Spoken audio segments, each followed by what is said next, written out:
यही बात वेदों में भी कही गई है, यथा दृष्टि तथा सृष्टि। ये दुनिया तुम्हें वैसी नहीं दिखती है जैसी कि ये दुनिया है। ये दुनिया तुम्हें वैसी दिखती है जैसे तुम खुद हो। जिसकी नजर जैसी है उसके लिए ये दुनिया वैसी ही है। तो अगर तुम अपनी दुनिया को बदलना चाहते हो तो उसका सिर्फ एक तरीका है, अपनी नजर को बदलो। अभी हम मैनपुरी के सबसे प्राचीन मंदिर च्युवन ऋषि के आश्रम में आए हुए हैं और ये भैया हमें महंत है यहाँ के, वो इसके बारे में, मंदिर के बारे में जानकारी। यही बात है द्वापर युग की। द्वापर युग में जब महर्षि च्युवन तपस्या करके बहुत ज़्यादा बूढ़े हो गए थे तो देवताओं के वैद्य अश्विनी और कुमार ने उन्हें एक औषधि दी जिससे वह नवायु प्राप्त कर गए। इसी जड़ी बूटी और औषधि का प्रयोग आजकल के वर्तमान समय में च्यवनप्राश जैसी चीज बनाने में किया जाता है। च्यवनप्राश का नाम च्युवन ऋषि के नाम पर ही रखा गया है। आपको जानकर बहुत ज़्यादा हैरानी होगी कि ऐसे प्राचीन और पुरातात्विक स्थल हमारी मैनपुरी में भी हैं। Hello friends, welcome to my YouTube channel Gaurav Yadav blog. और मैनपुरी ब्लॉग की सीरीज़ में आज हम आए हैं मैनपुरी के सबसे प्राचीन मंदिर। यह मंदिर द्वापर युग का है। द्वापर युग के च्युवन ऋषि का यह आश्रम है और इस आश्रम के कुछ हम आपको व्यूज़ दिखाते हैं। ये आश्रम है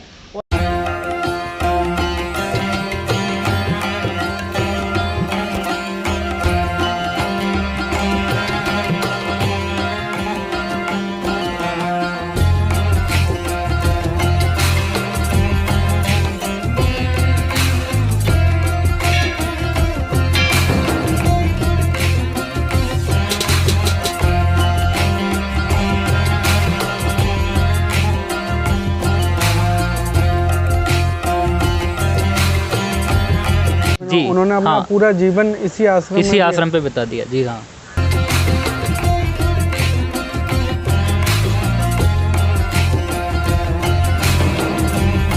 और आश्रम के व्यूज के बाद अब हम आपको यहाँ के जो महंत हैं उसके मंदिर के, इस आश्रम के बारे में सब कुछ पूछते हैं। चलिए महंत से मिलने के। अभी हम मैनपुरी के सबसे प्राचीन मंदिर च्युवन ऋषि के आश्रम में आए हुए हैं और ये भैया हमें महंत है यहाँ के, वो इसके बारे में, मंदिर के बारे में जानकारी देंगे और ये बताएंगे मंदिर कितना प्राचीन है, क्या है। तो भैया आप बताइए इस मंदिर। मैं विवेक गिरी चमरसी मंदिर प्रबंधक अकबरपुर ओछा। इस मंदिर के बारे में जैसा कि आप सभी जानते हैं, काफ़ी प्राचीन मंदिर है और कई ऋषियों ने यहाँ पे कई वर्षों से तपस्या की है। तो महाराज चमर ऋषि, जिनको हम सभी जानते हैं, ऋख बाबा के नाम से भी जानते हैं लोग, कुछ लोग, तो अयोध्या के राजा थे महाराजा सरियात। वो अपनी पुत्री और सेना के साथ आए हुए थे, विश्राम करने के लिए यहाँ ठहरे हुए थे। ये सारी बातें द्वापर युग की हैं, सारी बातें? जी हाँ, द्वापर युग की हैं सारी ये बातें। तो जब ठहरे हुए थे तो सुकन्या अपनी सहेलियों के साथ घूम रही थी। तो यहीं पे जो हमारा मंदिर बना हुआ है, वहीं उसी स्थान पे समाधि थी। तो महाराज चमर ऋषि वहाँ तपस्या कर रहे थे कई वर्षों से। तो सुकन्या आई, उन्होंने देखा तो उनका पूरा शरीर था महाराज जी का, पूरा ढक चुका था और उनकी आंखें चमक रही थी, तेज़ रोशनी के साथ उनकी आंखें चमक रही थी। तो जो सुकन्या थी, महाराजा सरियात की पुत्री थी, उनको आश्चर्य हुआ कि ये रोशनी कहाँ से आ रही है इतनी तेज़। वो जाती हैं और एक लकड़ी से उसमें लकड़ी डाल के आँखों को फोड़ देती हैं। उन्हें इस बात का ज्ञान नहीं था कि ये आँखें हैं, बस वो ये देखना चाहती ये रोशनी कहाँ से आ रही है। तो आँखों से महाराज जी के रक्त बहने लग जाता है और जितनी भी राजा होती है, राजा प्रजा, सबके मलमूत्र बंद हो जाते हैं, पेट में दर्द होने लगता है, राजा और उनकी सेना परेशान होने लगती है। तो महाराजा सरियात होते हैं, वो पूछते हैं कि इस देवी स्थल पर आपने किसी ने अगर कोई गलती की है तो बताइए, इतना हमें कष्ट भोगना पड़ रहा है, इसका क्या कारण है। तो सुकन्या भी होती हैं, वहाँ पे सब सेना होती है, लेकिन कोई नहीं बोलता है। तो महाराजा सरियात कहते हैं कि अगर आप लोग नहीं बताओगे तो मैं आपकी गर्दन धड़ से अलग कर दूंगा। तो जब वो तलवार निकाल लेते हैं तो सुकन्या आती हैं और कहती हैं, हे पिता, ये गलती मुझसे हुई है। वहाँ एक देवी ऋषि थे और गलती से मुझसे उनकी आंखें फूट गईं। मुझे इस बात का ज्ञान नहीं था, तो आप मुझे जो भी सज़ा देना चाहें मुझे मंजूर है। महाराजा सरियात कहते हैं कि हे पुत्री, अगर तुम मेरे बेटे होते तो मैं तुम्हें मार देता, तुम्हारी गर्दन धड़ से अलग कर देता, क्योंकि तुमने एक बहुत बुरा ही पाप किया है। तो अगर तुम मेरी पुत्री हो तो मैं चाहूँगा कि तुम इनकी सेवा करो जब तक ये इनका अंधापन दूर नहीं हो जाता है और ये बुजुर्ग हालत में हैं, तो तुमको इनकी तपस्या में जीवन भर रहना पड़ेगा। तो महाराजा सरियात होते हैं वो वापस अपनी सेना के साथ चले जाते हैं और सुकन्या होती हैं वो इनकी सेवा में लगी रहती हैं। 2-3 वर्ष जब उन्हें हो जाते हैं सेवा करते करते, तो राज चमर ऋषि कहते हैं, हे पुत्री, हे बालिकी, अगर तुम कुछ मांगना चाहती हो तो मांग सकती हो, मैं तुम्हारी तपस्या से बेहद ही खुश हूँ। तो सुकन्या कहती हैं, हे ऋषिदेव, मुझे कुछ नहीं चाहिए, मैं आपसे विवाह करना चाहती हूँ, मैं आपके समक्ष अपने विवाह का प्रस्ताव रखना चाहती हूँ। तो कहते हैं कि महाराज चमर ऋषि कहते हैं कि मैं तो बहुत बुजुर्ग हूँ और एक तुम नव युवती हो, तो मैं तो किसी राजकुमार से विवाह करना चाहिए। मुझसे विवाह करके तुम्हारा जो जीवन है वो नरक हो जाएगा। तो सुकन्या होती हैं वो जिद पे अड़ जाती हैं कि मैं तो आपसे विवाह करना चाहती हूँ। तो उन्होंने कहा, ठीक है, अगर तुम ऐसा चाहती हो तो ऐसा ही ठीक है, लेकिन जब तक मेरी तपस्या पूर्ण नहीं हो जाती है तब तक मैं तुमसे विवाह नहीं कर सकता। तो सुकन्या उनकी बात होती है वो मान लेती हैं। और एक दिन देवताओं के वेद अश्विनी कुमार उसी समय वन में घूम रहे होते हैं। तो जब वो सुकन्या को देखते हैं तो असल में सुकन्या का जो स्वरूप था वो एक राजकुमारी के समान था। तो अश्विनी और कुमार होते हैं वो देख के मोहित हो जाते हैं और सुकन्या से पूछते हैं, तुम इतनी सुंदर हो कन्या, तुम इस वन में क्या कर रही हो? तुम्हें तो किसी राजकुमार के साथ विवाह करना चाहिए, आप हम दोनों से विवाह कर लीजिए। तो सुकन्या कहती हैं, मैं यहाँ एक ऋषि हैं और मुझसे एक महापाप हो गया है, तो उसके लिए मैं यहाँ उनकी सेवा में तत्पर हूँ, तो मैं आपसे विवाह नहीं कर सकती हूँ। तो अश्विनी कुमार काफ़ी जिद करते हैं और सुकन्या नहीं मानती हैं। तो अश्विनी कुमार पूछते हैं कि क्या समस्या है आपके पति को?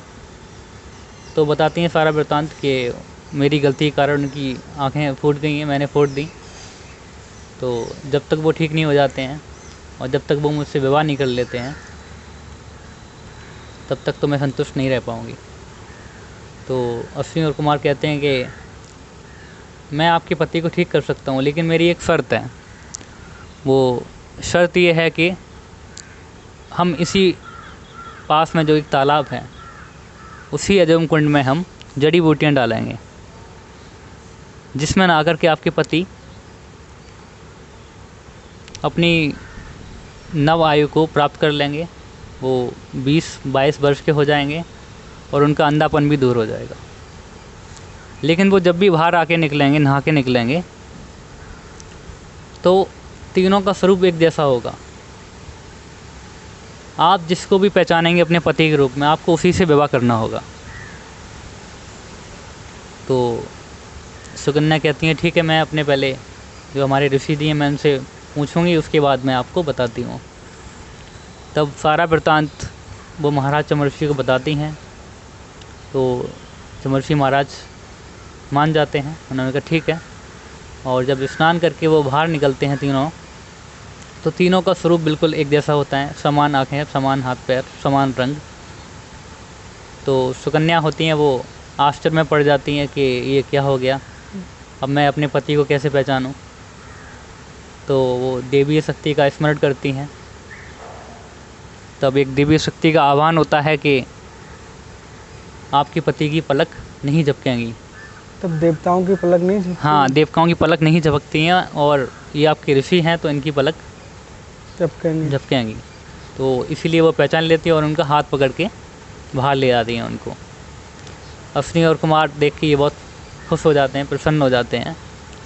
और उन्हीं के सामने, उन्हीं के समक्ष माता सुकन्या और चमरसी महाराज का विवाह होता है।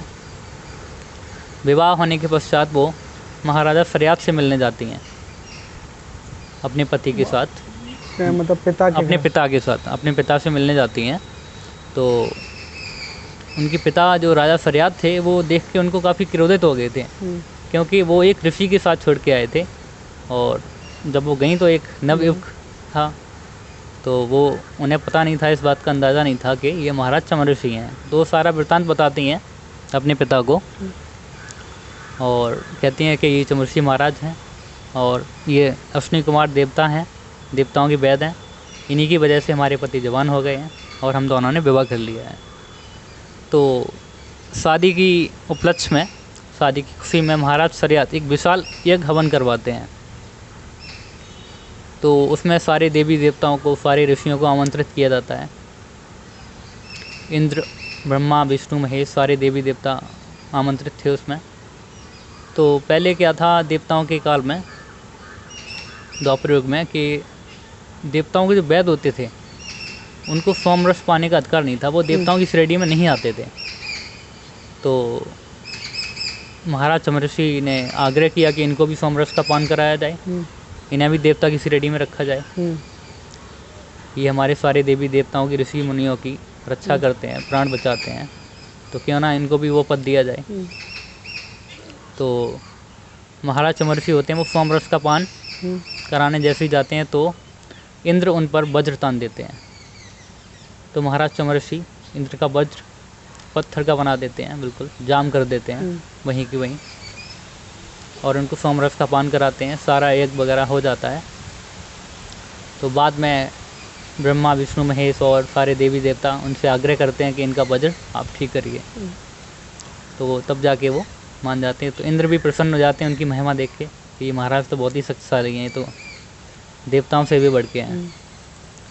तो तब जाके एक पूर्ण हो जाता है और ये वापस आ जाते हैं। इनके 2 पुत्र भी हुए थे। इसी आश्रम में हुए इनके पुत्र, मतलब जी, उन्होंने अपना हाँ, पूरा जीवन इसी आश्रम पे बिता दिया। जी हाँ।